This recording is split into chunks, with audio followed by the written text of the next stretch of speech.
별이 가득한 밤하늘을 보며 누구나 한 번쯤은 우주에 대한 꿈을 꾼 적이 있을 것입니다. 그런 꿈이 현실이 된 그야말로 역사를 새로 쓴 한국의 우주항공 발전에 대해 이야기하려고 합니다. 우리나라가 자체 개발한 위성을 우리 손으로 만든 발사체에 달아 성공적으로 우주 궤도에 올렸습니다. 바로 한국형 발사체 누리호의 3차 발사가 성공했다는 소식이지요. 한국 우주과학의 새로운 페이지를 열어준 누리호의 대단한 데뷔 이야기를 함께 나누어 보려 합니다.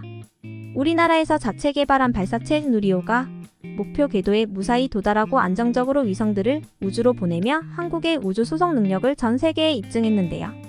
누리호는 5월 25일 오후 6시 24분에 전남 고흥나로우주센터에서 이륙했습니다. 발사 125초 뒤 1단을 성공적으로 분리하고 이후 2분여 뒤에는 2단을 분리했습니다. 누리호는 목표 고도인 550km에 도달한 후 차세대 소형 위성 2호 분리에 성공했으며 이후 여러 위성들을 안정적으로 사출하였습니다. 세계 최고의 미국 통신사인 AP통신은 한국에서 자체 제작한 3단 누리호 발사체가 8개의 실용급 위성을 탑재하고 이륙했다고 보도했는데요.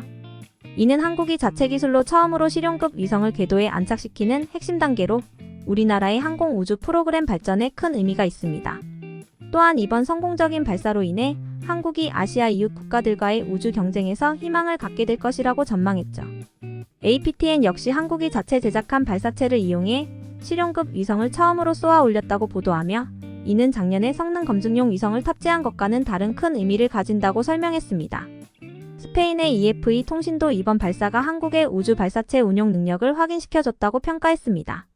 그러나 이런 성공이 단순한 우주 항공 기술의 발전을 넘어 북한과의 경쟁 구도 속에서의 의미도 갖고 있다는 점을 주목해야 하는데요.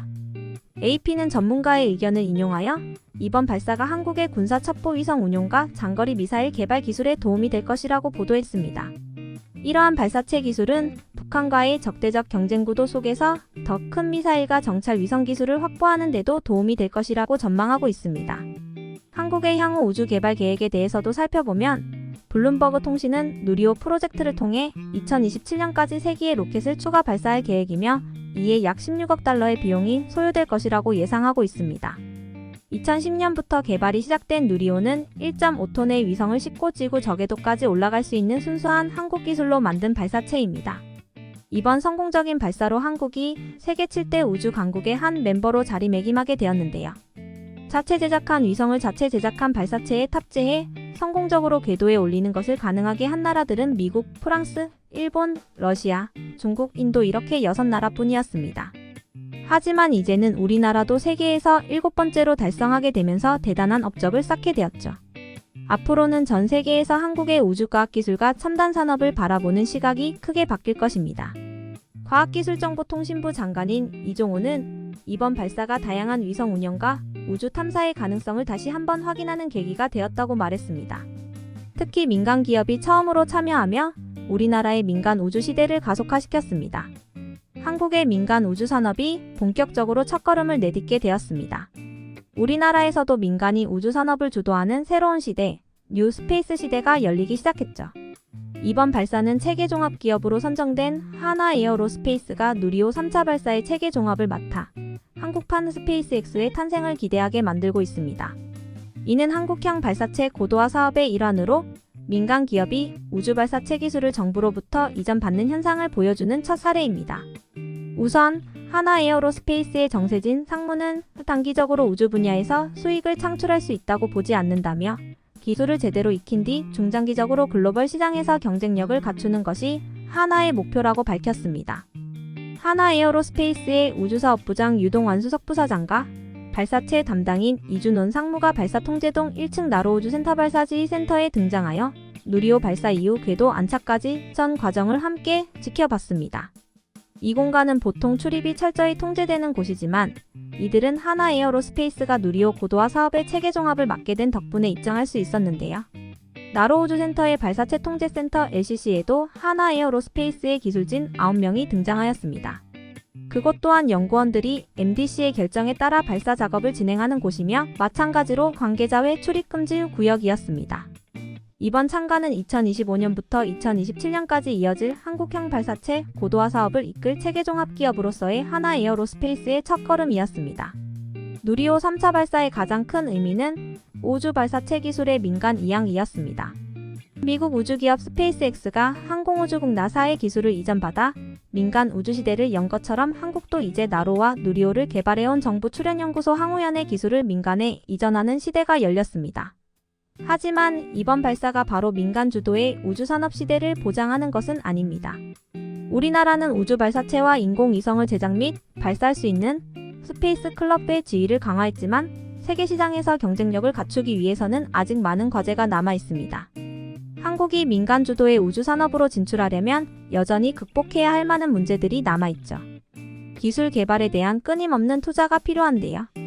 사실 우주 산업은 그 규모와 복잡성 때문에 국가 차원의 투자 없이는 진행하기 어렵습니다. 바로 어마어마한 비용 때문인데요. 발사 비용, 특히 단위 무게당 발사 비용에서 선도주자와의 격차를 줄이는 것이 중요한 과제 중 하나입니다. 우리는 지속적으로 첨단 우주 기술에 투자를 확대해야 합니다. 또한 윤석열 대통령이 연말까지 설립하겠다고 약속한 우주항공청의 출범도 불확실성을 가지고 있습니다. 우주항공청은 누리호 고도화 사업과 차세대 발사체 개발 등 계획된 대부분의 우주 관련 계획을 총괄하게 되는데요. 여러 정치인과 정부기관 간의 다른 의견으로 인해 출범이 늦어지면 민간으로의 기술 이전과 관련 산업 육성에 차질이 생길 수 있습니다.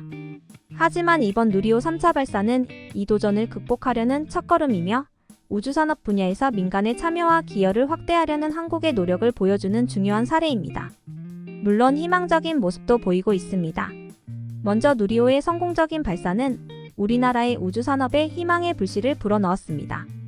특히 윤석열 대통령의 미국 순방을 계기로 한국이 인공위성 발사 서비스에 대한 미국의 국제무기거래규정 제한을 풀기 시작했다는 점인데요. 앞으로 우리나라가 독자적으로 우주 발사체 기술을 상용화하고 스페이스X와 같은 상용 인공위성 발사 서비스를 제공할 수 있는 여지를 만들어줄 수 있습니다. 이번 누리호의 성공적인 발사는 한국의 항공우주 기술 발전의 상징이며 앞으로도 우리나라의 우주 기술 발전을 기대할 수 있습니다. 누리호의 성공적인 데뷔로 인해 우리나라는 민간 우주 시대로 더욱 가까워졌는데요. 발사 서비스, 다양한 위성 운영, 그리고 우주 탐사까지 가능성을 입증한 한국의 우주과학이 앞으로 어떤 발전을 이룰지 기대가 됩니다. 우주산업 발전은 여전히 힘든 길이지만 우리는 계속해서 극복하고 앞으로 나아가야 합니다. 민간이 우주산업을 주도하는 뉴 스페이스 시대가 우리나라에서도 본격적으로 열릴 수 있을까요? 앞으로도 발전을 통해 우리나라가 세계 우주과학 기술의 중심에 서는 그날이 기다려지며 이를 이룩하기 위해 노력하는 모든 분들을 응원합니다. 이제별이 가득한 밤하늘을 보면 우리나라의 위성이 우주를 가로지르고 있다는 사실을 기억하며 더욱 빛나 보일 것입니다. 재미있게 보셨다면 구독과 좋아요 부탁드립니다.